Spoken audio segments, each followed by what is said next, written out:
fiery horse with the speed of light, a cloud of dust, and a hearty hi-yo Silver, the Lone Ranger.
With his faithful Indian companion, Tonto, the daring and resourceful masked rider of the plains led the fight for law and order in the early western United States. Nowhere in the pages of history can one find a greater champion of justice. Return with us now to those thrilling days of yesteryear. From out of the past come the thundering hoofbeats of the great horse Silver. The Lone Ranger rides again. On, Silver! Let's go, big fellow! I'm Silver! Hi!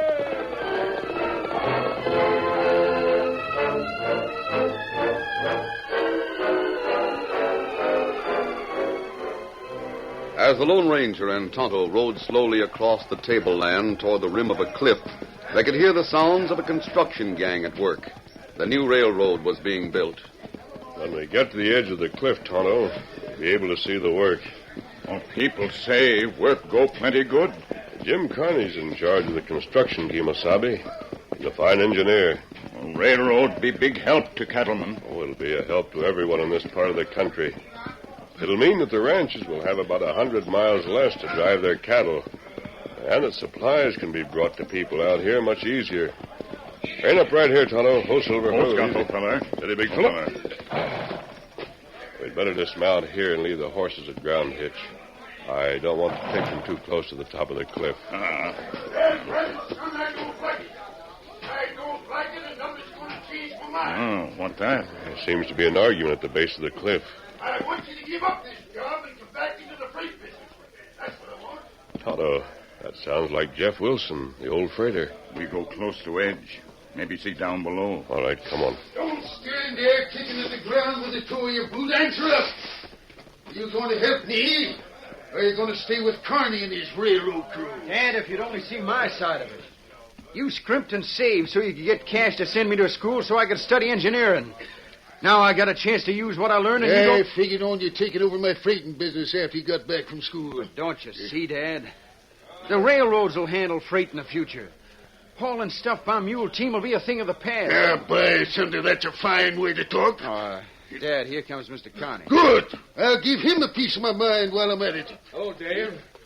Well, this must be your father. That's right, Mr. Connie. You bet I'm his father. Glad to know you, Mr. Wilson. Dave's told me a lot about you. Well, I've heard plenty about you, Connie. And if you think me and the other men that are in the freighting business aim to sit still for all this railroad building, you better guess again. Mr. Wilson, your son's become a fine surveyor. There's a big future for him. Future for you, too. Well, I'm going to fight, see? I'm going to fight tooth and nail. And there's a plenty of men feel as I do. We don't want the railroad, and we'll do all we can to keep it from getting finished. You're talking nonsense. Nonsense, huh? You'll see. I'm sorry, Dad. Mighty sorry you feel that way. It looks like you and I are going to be on opposite sides. That's your word, eh? That's it. Yeah. Get up there. Get off. Get up there. Dave, I'm sorry you and your father had an argument. Couldn't be helped, Mr. County. I'm glad you decided to stay with me. I'd better get back on the job. Looks like half the men have stopped work to listen to the argument. All right, men, let's get back to work. Mike, come on, get busy on the The railroad workers aren't the only ones who heard the argument. We hear it, too. And what you think? I'm sorry Jeff Wilson spoke as he did. Well, him plenty mad. Well, he spoke without thinking. But now if anything happens to delay the work on the railroad, Jeff will be blamed. Well, that's right. I know Jeff wouldn't do anything violent, but there are others. You think other feller makes trouble for railroad? Well, if anyone wants to, Jeff has given them a chance to get away with it. What you mean? Kearney's had trouble with one of the engineers, Tonto, a man named Dorgan, and he heard the argument. Oh. And which feller? He's a dark man with a scar on his forehead. Oh, you know him. Tonto, I want you to keep an eye on Dorgan. He leaves the construction camp, see where he goes and what he does.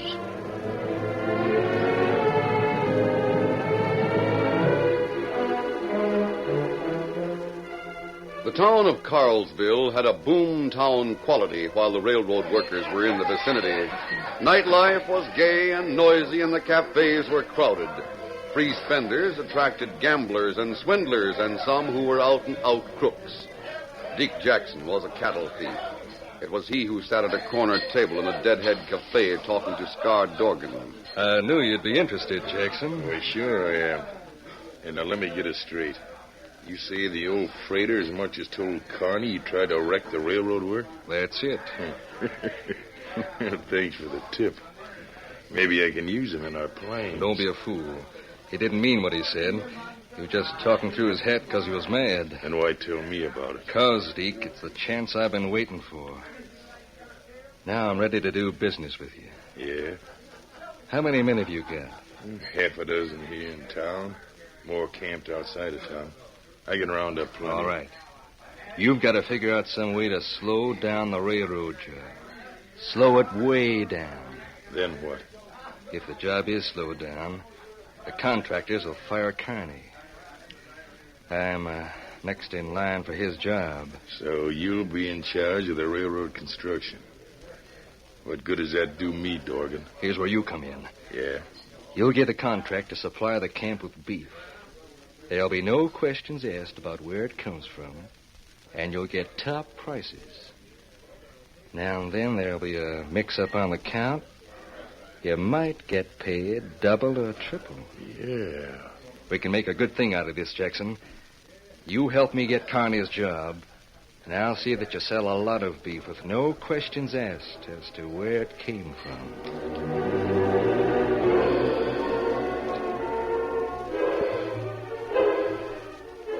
Acting on instructions of the Lone Ranger, Tonto had followed Dorgan from the construction camp and had been in the cafe to overhear the conversation. As soon as possible, he reported to the masked man in a nearby camp. Couldn't you learn what the plans were, Tonto? No. After that, two fella go out, go to hotel. I'd like to know what they're planning for tomorrow night. Maybe we tell sheriff, huh? We have nothing to tell him, Tonto. Besides, he has his hands full handling things in town. We'll have to wait until tomorrow night and see what happens.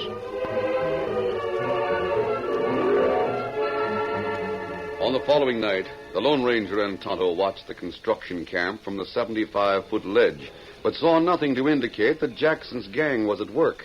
They waited until well past midnight. Then they rode down the trail to the tracks and followed them eastward. You couldn't have been mistaken about the time, could you, Tonto? Well, Jackson say him have gang at work tonight. I'd like to know where they're working and what they're doing. As far as we've gone, there's been no trouble. Me watched Jackson all day. See him talk to plenty feller in town. It may be too early. The trouble may be planned for later in the night. Me hear something, too. Straight ahead, Kimosabe. Sounds like someone driving spikes into the railroad ties. We see him just round bend. Better rein up right here. We'll see where Oh, easy. fella. Steady, Vixen. Just around this rock. one man there. That's enough. Stand still. Hold it. Hold it or we'll brush you with lead. All right. Hold your fire, Mr. Armation. That sounds like young fella. It is. It's Dave Wilson. Who are you? What are you doing here? I might ask the same question. Well, you're masked. There seems to be a lot of track torn up. What about it? Are you trying to reset the rails without help? Now, look here, mister. It's none of your affair. Who are you, anyhow? Dave, I know your father. Todd and I were on the ledge when you and he had an argument. We heard him threaten to make trouble for the railroad. Now, you listen to me. Huh? My dad didn't have anything to do with this damage. He did not tell you. No one can prove he did. You don't believe that, Dave. Down in your heart, you're quite sure your father pried out the spikes. That's why you're trying to repair the damage. Who are you, anyhow? What's the idea of wearing that mask, and who's the Indian? Lower your hands, Dave, and listen to what I have to tell you. Bring the horses over here, Toto. You got him. Last night, Scar Dorgan went into town. He made a deal with an outlaw named Deke Jackson. Dorgan? Why, he's... Yes, he's Carney's assistant. And if Carney fails, Dorgan will have his job. You mean to say Dorgan was making a deal with a crook? He was. Jackson's to help delay progress on the railroad. After Dorgan is put in charge, Jackson will be paid off. But how? How can Dorgan pay him off? He'll buy beef from Jackson. Won't ask questions about the ownership. It'll be stolen beef. I don't believe it. Why are you telling me all this? So you'll know it was not your father who tore up those rails. Dorgan heard your father's threats. He knows your father will be blamed for anything that happens. Gosh, I can't help but like your style, mister. But I don't savvy. I don't see why you're here, why you're telling me these things. I want to see Dorgan exposed. Deke Jackson's gang captured and the railroad completed. That's a big order. Yes, I'll need help. Your help. What can I do? Return to camp and tell Carney you found rails torn up. If he sends some men here, they can repair the damage in a short time. But Carney will suspect my dad. That's what I want for the time being.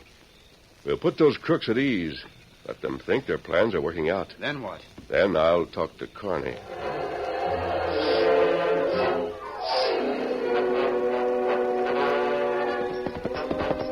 Ho, boy. Easy, boy. Mr. Carney. Mr. Carney. I've got to see you, Mr. Carney. Can I come into your tent? What's the matter out there? Who's making all this noise? Mr. Carney, there's trouble. Oh, it's you, Dave. What in thunder's the matter? You're waking up the whole camp. I was riding from town and passed a place about 3 miles back where the rails are torn up. What? What's the trouble over here? Is that you, Dave? Yeah, Dorgan. He says the rails are torn up. You can see it plain in the moonlight. If they're not fixed before morning, the supply train might go off the track. Well, sounds like that old freighter made good his threat. He did not. Oh, I forgot he was your father. Don't you try to blame my Take it easy, general. Dave, easy. Dorgan, don't you make any accusations. All right, Connie, I won't accuse anyone. Maybe it's just a coincidence that we've got damage so soon after a threat. It's just a case of respiking the rails, that's all. It'll have to be done before morning. Dorgan, you better get the men up. I reckon most of them are up. There's been noise enough here to wake a dead man. Dave, you get a fresh horse and lead Dorgan to the damage. Yes, sir. Men aren't going to like being hauled out of their blankets in the middle of the night to go to work. Tell them they'll be paid extra for it. Rouse the cookie. Tell him to give the men some food and plenty of coffee before they start out. Right. Oh, Dave, you stay here a minute. I want to speak to you. All right, sir. Wake up, boys. Roll out. Are you Lincoln and nuts? Going to work? Mr. Carney, if you think my dad... Tell me this, Dave. You saw the damage. Could one man have done it? Well, I suppose so, yes. It's just a case of using a strong bar to pry out the spikes. But, Mr. Carney, I know Dad's hot-headed and he talks too much, but he doesn't mean what he says. I want to see your dad here in my tent tomorrow. As soon as the damage is repaired, you go on to town and tell him. Yes, sir. I'll tell him, but I don't think he'll come. If he doesn't come with you, I'll go into town myself. I'll call on him, but I'll take the law with me.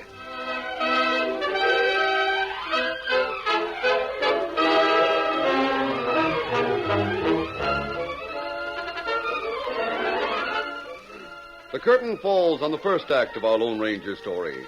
Before the next exciting scenes, please permit us to pause for just a few moments.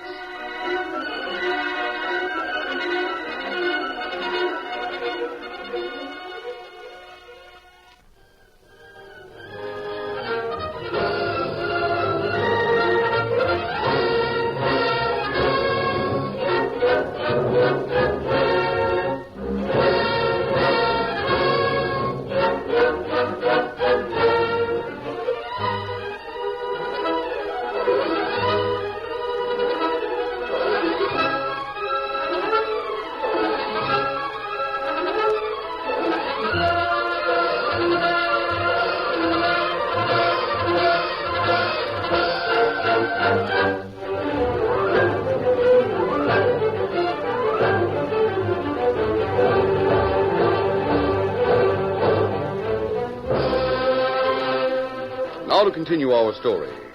The railroad men worked by moonlight, replacing the spikes that had been torn all out along a section of track.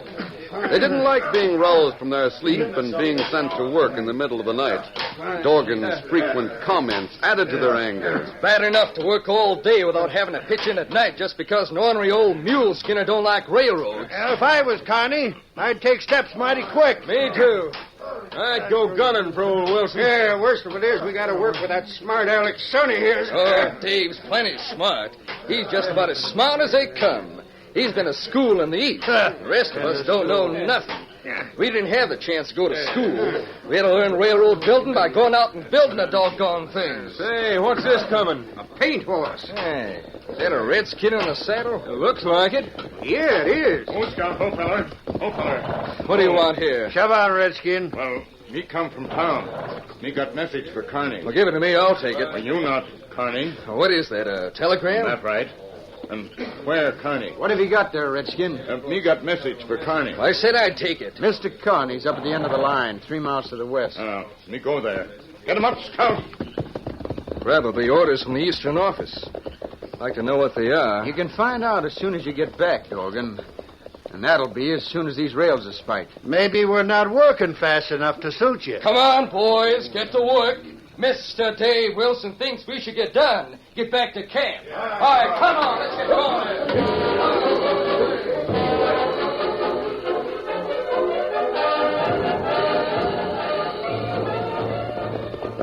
Oh, Scout, oh, feller. Oh, feller. Oh. Jim Carney had been awake, waiting for the men to return. He came from his lighted tent as Tonto reined up.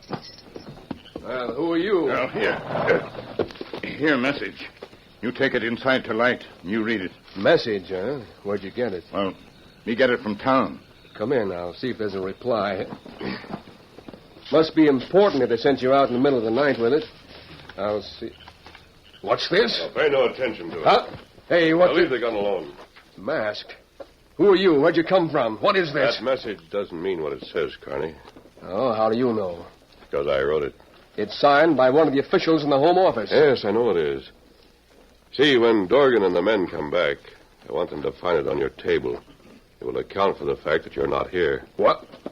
Not here? No, you're traveling with me. Like fun I am. Leave gun alone. If you make another play to get a gun, I'll have to do something about it, Carney.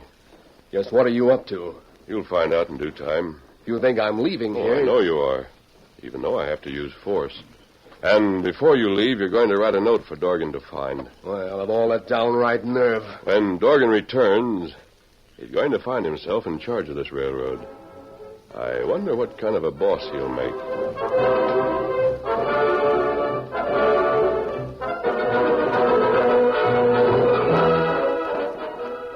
The workmen finished their job, returned to camp, and bed.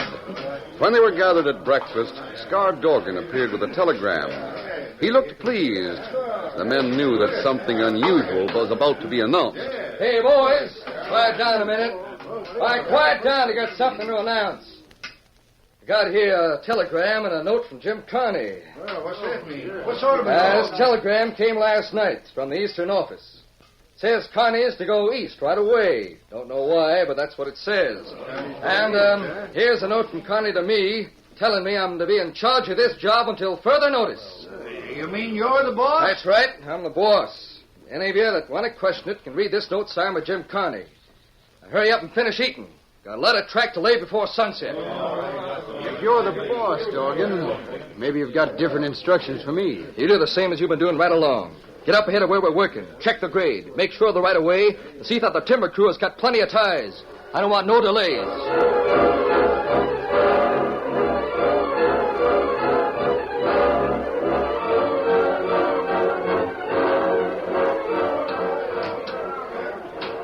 Dorgan seemed determined to make a better record than his predecessor.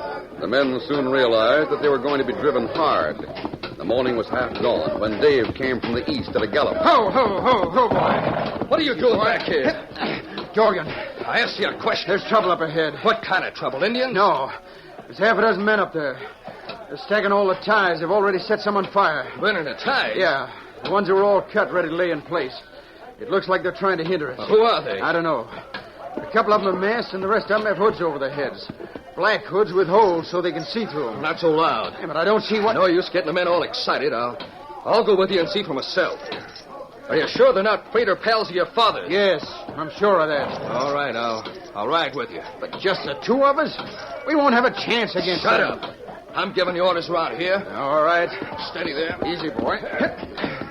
I lead the way, Wilson. Get up. Get up there.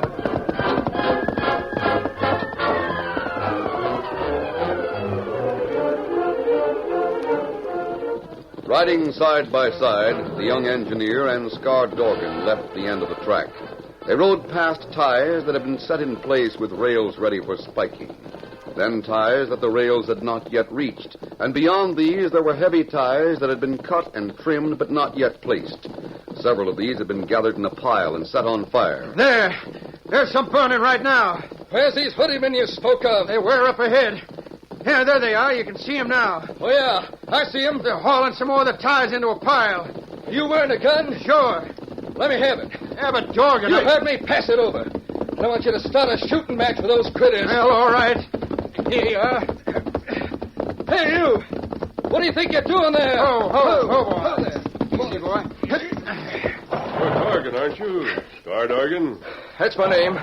And you should know what we're doing. Oh, what's young Wilson doing with you? Never mind him. Where's your boss? Deke Jackson was in town the last time I saw him. I'm in charge of the men who are here. Well, go on back to town and tell Deke that Connie left. And I'm in charge as of this morning. Didn't you want the work slowed up on this railroad? Dorgan. What's he mean by that? You shut up.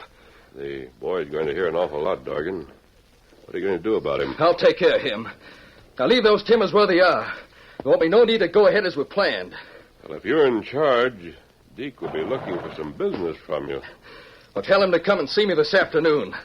I'll let him know how much beef we can use. Now I get it. You're in with these masked and hooded critters. You wanted the job slowed up while Connie was in charge. Aren't you the smart one? Well, you won't get away with it, Dorgan. Shut up, or I'll let daylight through you right here and now. Just a minute, Dorgan. That Indian may have word from town. I'll see what he wants. Make it fast. Oh, Scout. Oh, feller. You better keep an eye on young Wilson. Right. If he gets away, he'll tell all he knows about you. What is it, Toto? Me watch Deke Jackson, like you say. Is he still in town? No, him come here with gang. How many? 15, maybe 16.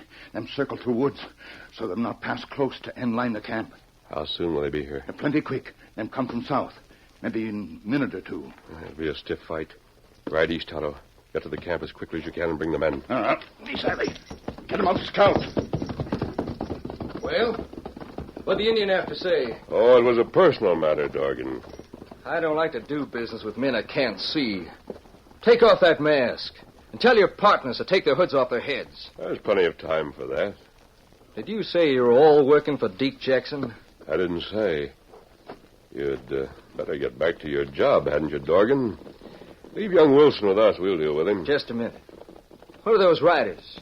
They seem to be some more of Deke Jackson's men. Seems to be Deke Jackson himself. There's likely to be an argument, boys. You better get behind that barricade of timbers we threw up. Hey, what do you mean by that? You wanted to see who was wearing hoods, Dorgan. Well, take a look at the man who heard you admit that you're working with crooks. That man over there is the sheriff. That's what I am. What's the idea? These boys are special deputies. And that's Jeff Wilson, the mule skinner you tried to frame. Hey, you ornery pool cat. Who are Come you? on, Dave.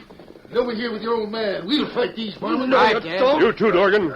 Let me go. Let me go to you here. I'll take that gun. Come along with the rest of I'll us. help you with the critter. Put these handcuffs on him. They'll hold him. That was a smart trick. You won't get away with it, though. Get him behind the barricade. Here comes Deke and his boys. Look at every one of you. Deke! Deke, open up! Let him have it!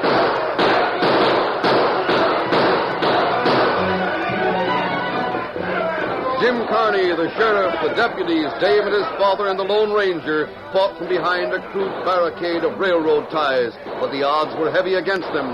Jackson and the rest of the outlaws fired from the shelter of trees and rocks. It might have been a long siege if Tonto hadn't raced to the camp at the end of the line and told the construction hands about the situation. Hey, look. Look down there. Someone's coming along the right-of-way. It's the boys. My men.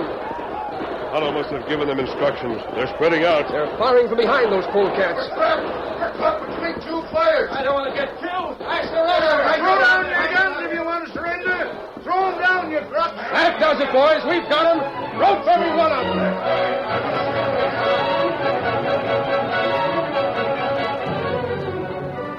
Jeff, I want to apologize for suspecting you. Oh, shucks, Mr. Carney. You had reason to suspect me. I reckon I shot off my big mouth too much threatening you on the railroad. Dad, I'm glad you're not set against the railroad like you were the other day. Now, how can a man be set against a thing as big as a railroad, son? Doggone it, I reckon the thing that made me so all fired mad the other day was that I knew you was speaking the truth. Old mule skinners like me will take a back seat. Oh, not necessarily, Jeff. I tried to tell you something the other day, but you wouldn't listen. You tried to tell me what? The West is going to need mule freighters for a long time. The railroad can use men like you and mules like yours to bring goods to the stations. You'll have to help the railroad handle things in the West. And if you're interested, I'll give you a contract as soon as we see these crooks delivered to town. You mean I'm to be working for the railroad? Yep. And my mules? Of course. Doggone it, Dave, to hear that. Me and you and the mules are all going to be working for the railroad. But, say, I reckon we owe plenty to that masked man. He cleared me of suspicion. And he captured the Deke Jackson gang. And exposed Dorgan's plans. Why, say, where is he? Over there, Mr. Carney. He and Tonto are getting ready to mount. Hey, hold on, mister. The railroad is indebted to you. Carney. Steady, big fellow. He's riding away. Dad rat it. I wanted to tell him I was sorry for all the things I said to him when he called on me last night. You know, I sure thought he was a crook. So did I, Jeff. But that was before I knew he was the Lone Ranger.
The story you have just heard is a copyrighted feature of the Lone Ranger Incorporated.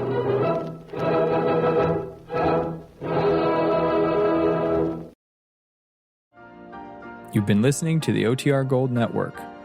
Find more classic radio at otrgold.com.